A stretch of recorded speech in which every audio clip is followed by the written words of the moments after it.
20 seconds.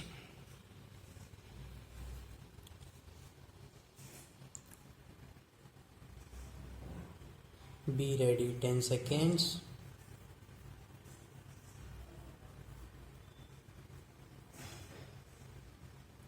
Start.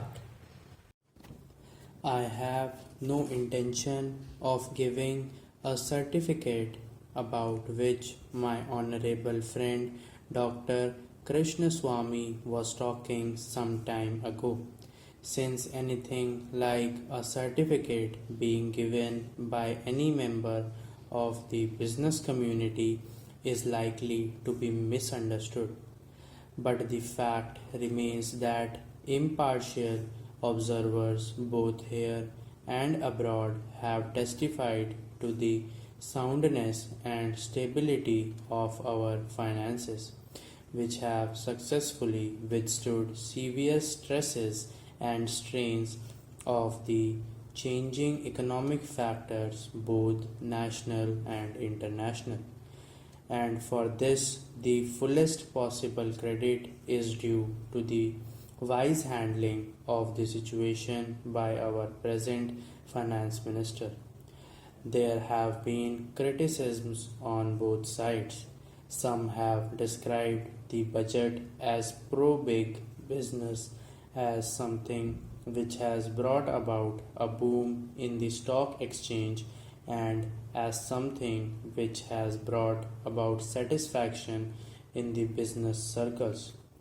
The fact is that if there has been any satisfaction, it has been due purely to negative features of the budget and not because any positive relief in any direction has been given to business or industry.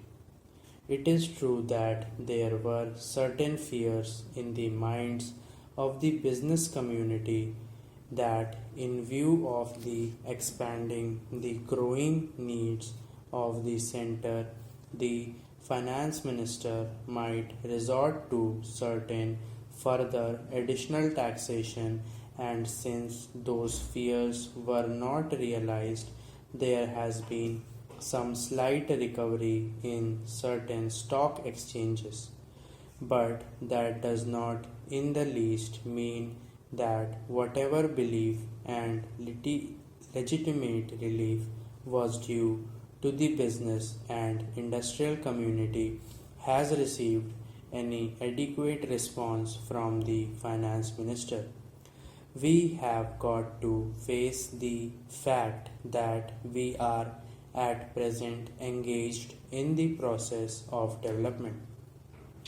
People who talk about UK and USA conveniently forget that these are the most highly industrialized countries in the world, and our taxation system, so long as we are engaged in expanding the building our economy, must be adjusted and linked with the requirements of the expanding economy and should not be compared with the high taxation levels that may be prevalent in UK and USA. Friends have talked about unemployment, but whether the raising of the direct taxation levels will in any way mitigate unemployment is a question that should be considered. If the finance minister gives substantial relief in direct taxation, I think that might lead to an acceleration in the pace of development. So, it has to be considered whether it is relief in taxation which will lead to a reduction of unemployment or whether it is raising the taxation to the utmost levels which will dry up the resources and channels of capital formation and thereby not only retard all further development but might also throw the functioning of present industries out of gear. So, my submission is that when the Taxation Inquiry Committee has been appointed, it is not logical to expect that no substantial changes in the taxation structure will be made until the findings of that expert committee are known, until we know the incidence of taxation in the various sectors of our economy. Now, coming to the question of deficit financing, I am afraid that my esteemed friend's attitude was somewhat different from the line of opinion in the business and industrial community. Now that we advocate deficit financing for bringing any artificial rise in prices out, the fact is that those who have criticized deficit financing have not suggested any other alternative or made any other constructive suggestions which will bring about necessary development plans. After all, the fact has got to be faced that whatever program we have set out in the national plan should go on unimpeded by any financial considerations. An assurance has been given by the finance minister that so far as financial resources are concerned, he will ensure that the 5-year plan will not in any way be retarded.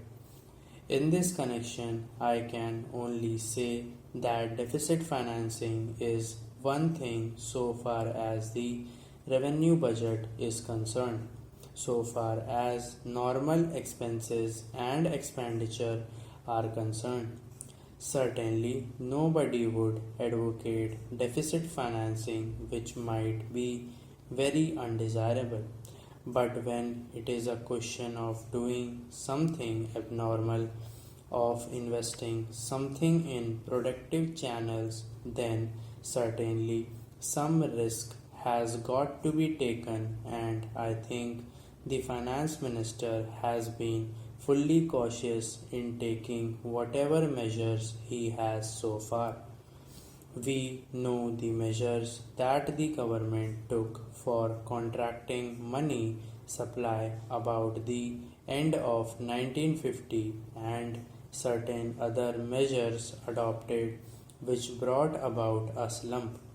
Also, from time to time, the finance minister did not hesitate to mop up the supply, which, as the records would show, has been about rupees 300 crores during the past 4 or 5 years.